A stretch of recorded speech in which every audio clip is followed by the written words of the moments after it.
Tayo guys.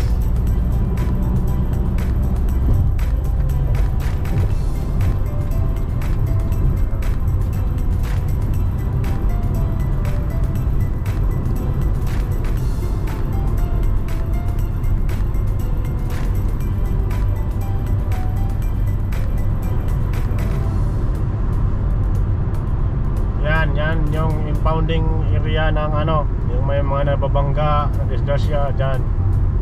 Diyan nilalagay. Daming ano dyan na parang nakaka tayo balahibo tingnan. Durog-durog yung mga ibang sasakyan eh. Yan, pag gusto nyong pumunta kay St. Padre Pio sa Santo Tomas, Batangas, dito lang yun. Pagka lagpas mo ng approaching ng Star Tollway na Toll Plaza, unang kanan, yan dyan. Pagkababa mo dyan, kakanan ka ulit, dire-diretso na yon, walang ibang lilikuan. Pagkababa mo, may stoplight doon, kakanan ka ulit, yun, dire-diretso na yon. Makikita mo na yon dun sa unahan. Pangalawang footbridge, yun naman kakanan ulit, diretso na naman yon sa kay St. Padre Pio Church. Yun lang. Tips ko sa inyo. May bibigay kong tips.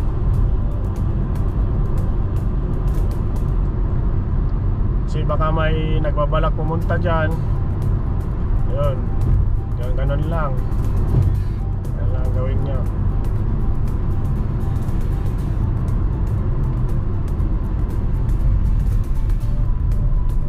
Ayan, dito tayo sa pangalawang toll plaza ng Star Tollway.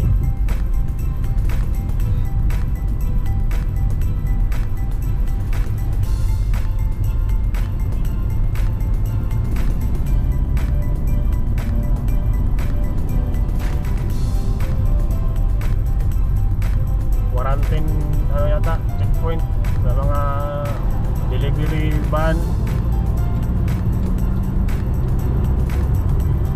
Yan, tahimik na dito guys. Pag sa gabi, ang dilim, walang ilaw dito.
may dalawang buhay yun.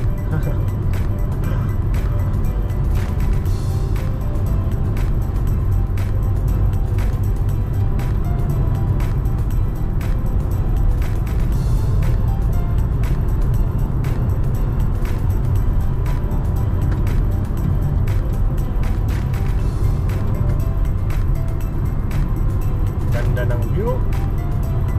Ano?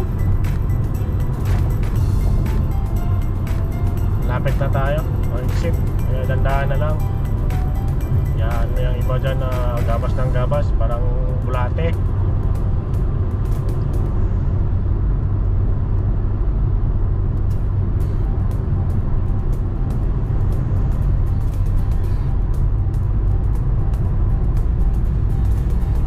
Sakit sa mata.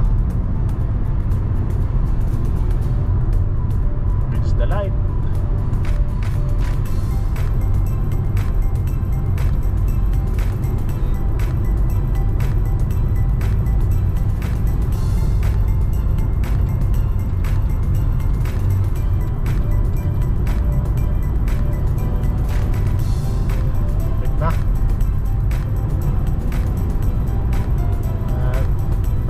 Bridge na lang.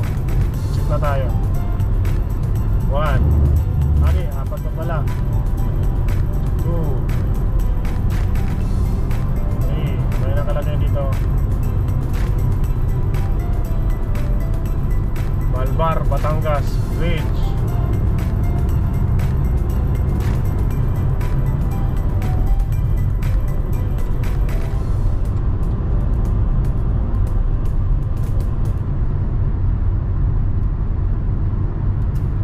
Sunod na bridge, yan na yung ano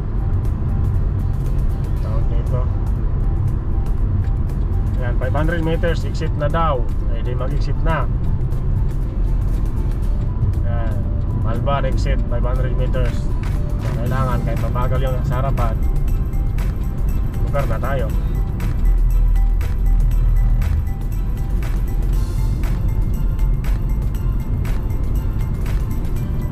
Ganda ng view dito. Yan, sa kanan, taniman ng tubo. Tapos yung tubo na yan, dalhin doon sa Lian, Batangas. May pagawaan doon ng ano, masukal.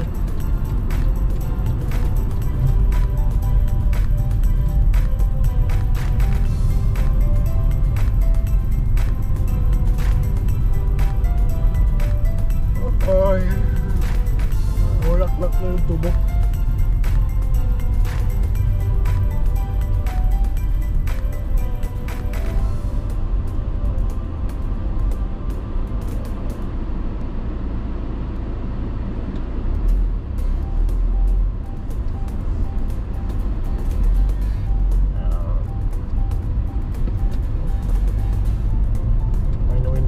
Bago mag-green na Kulita. Yan, kanan tayo ulit dito. Kaliwa. Pag kaliwa, ito na, silip muna. Wala, libre. Go.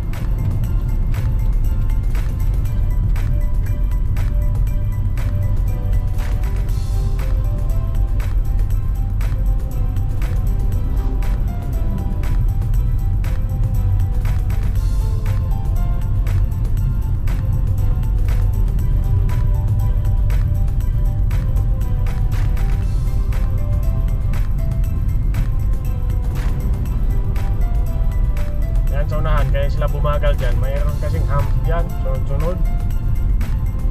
Kasi may school dyan eh.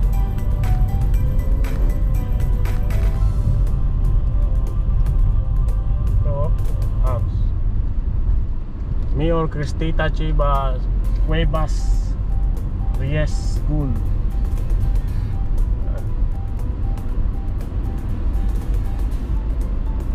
Tandaan natin na ano,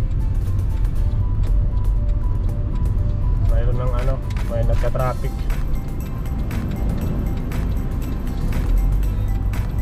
Mayroon ano dito, M. Lolier pabalik. Kaya pag dating mo sa M. Lolier, pakanan na yun.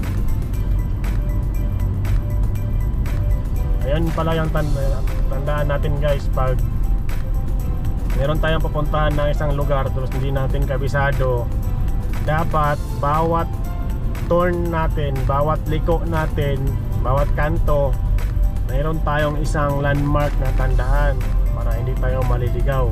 Yan yung tips ko sa na bilang driver. Natutunan ko din yan sa tito ko na driver din.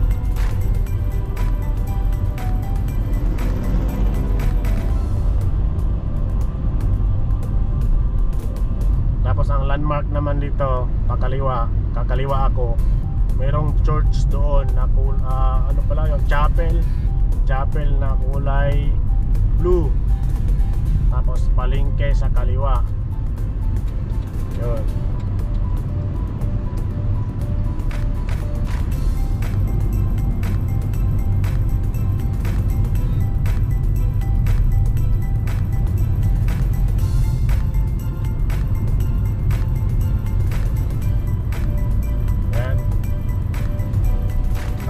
Dito yan ang sinasabi ko sa palengke sa kaliwa. So sa kanan nito hindi pala kulay blue. Ano yun? Parang blue na rin yan, yung chapel. Ayan yung landmark ko dito. Sige,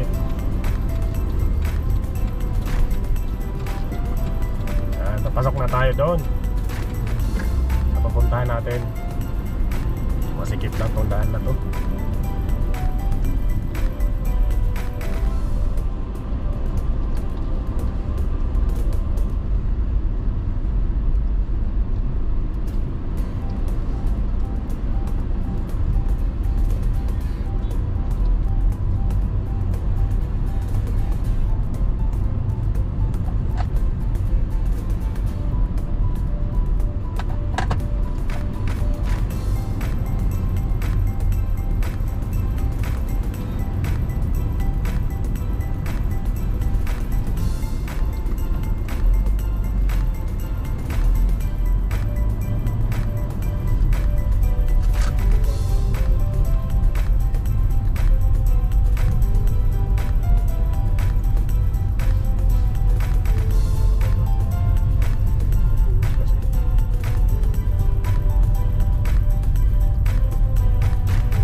tayo nito eh.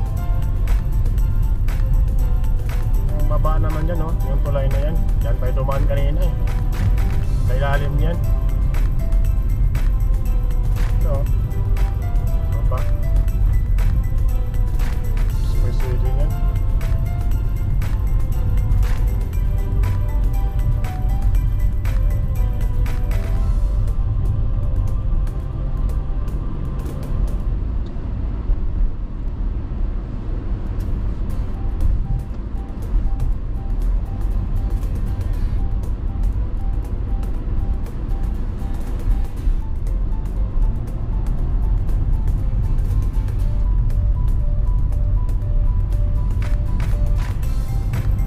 Tayo 2 kilometers na lang, anting na tayo.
Dito na lang guys, parating na ako. Salamat sa Diyos at ligtas naman ako nakarating. Thank you for watching.